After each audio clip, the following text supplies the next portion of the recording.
Le gouverneur de province a présidé plusieurs activités du projet d'appui au secteur agricole PASA NK. Pays du projet FIDA, je remercie le coordonnateur provincial du projet PASA. Je lui demande d'user de ces outils à mon père de famille. Monsieur Walid Diouf, représentant du directeur pays RDC et chargé des programmes du FIDA RDC et témoin oculaire des événements, revient sur l'ensemble des activités. Oui, nous avons quand même sous l'autorité du gouverneur de province tenu 3 grandes activités. La première, c'était le lancement des travaux du bâtiment R+2 que le projet PASA a mis en place pour le compte de l'inspection provinciale de l'agriculture qui est basée à Goma, et aussi la réhabilitation, bien sûr, des bâtiments administratifs, du développement rural et de l'agriculture qui sont dans l'enceinte de cette structure. La deuxième activité, c'était la pose de la première pierre du laboratoire de l'ONAPAC de Goma, qui effectivement permettra au gouvernement de la RDC d'apprécier la qualité du café qui est destiné à l'exportation. La troisième activité aujourd'hui qui nous réunit ici, c'est aussi une activité très importante, parce que le gouvernement de la RDC, en tout cas le ministère de l'Agriculture, a une priorité, c'est comment améliorer la disponibilité des semences de qualité aux producteurs congolais. Et le FIDA et le projet contribuent à cela en mettant en place un laboratoire de semences ici pour la province du Nord Kivu, qui va servir bien sûr d'apprécier la qualité des semences, la certification des semences, mais aussi d'évaluer la qualité de la germination et tout ce qui va.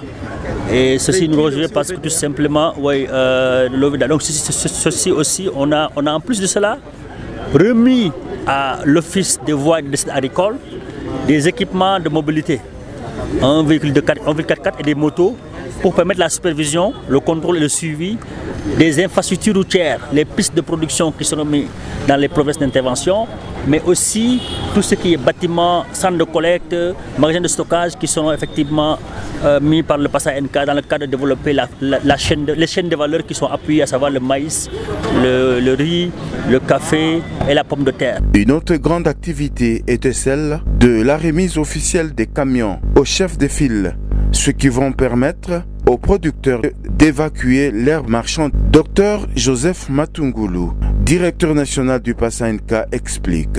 Oui, pour ces défis, nous en sommes conscients. C'est pour ça que le gouvernement et les bailleurs de fonds ont décidé de déployer une mission d'appui qui s'est séjourné ici depuis le 2 jusqu'au 6 aujourd'hui. Le gouvernement représenté par les experts du ministère et le bailleur de fonds représenté par les chefs de programme et les spécialistes en passation de marché.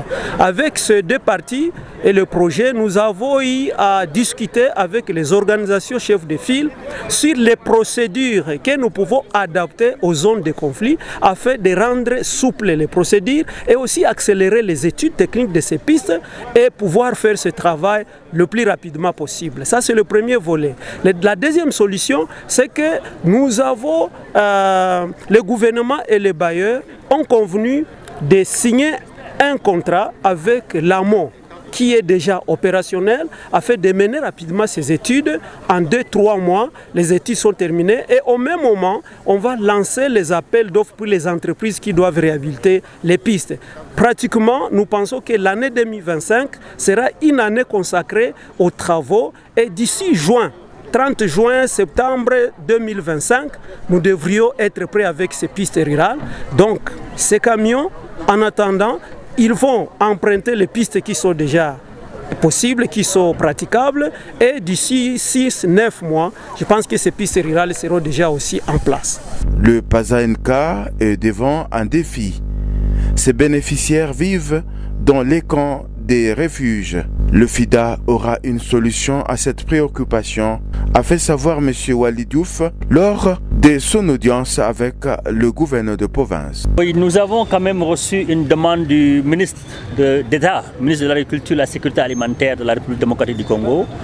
Cette demande consistait à voir comment le FIDA pourrait, à travers le projet PASA NK, appuyer les déplacés de guerre qui sont autour de Goma dans le secteur du maraîchage, afin de leur permettre d'avoir des revenus substantiels. Et cette demande a été accueillie par les autorités au plus haut niveau du FIDA, par le directeur régional du FIDA qui est basé à Abidjan et qui a donné instruction à ce que nous venions ici pour étudier cette possibilité et faire un peu le design de ce sous-projet qui consistera, bien sûr, la demande consiste à appuyer au minimum 4000 ménages de déplacés de guerre dans les activités maraîchères. Et voir comment les aider, bien sûr, à améliorer leurs conditions de vie dans ces camps de déplacés. Donc nous avons travaillé durant cette mission à cela et effectivement, d'ici peu de temps, nous allons revenir avec des conclusions pour exécuter ce projet-là en lien avec le projet PASA NK.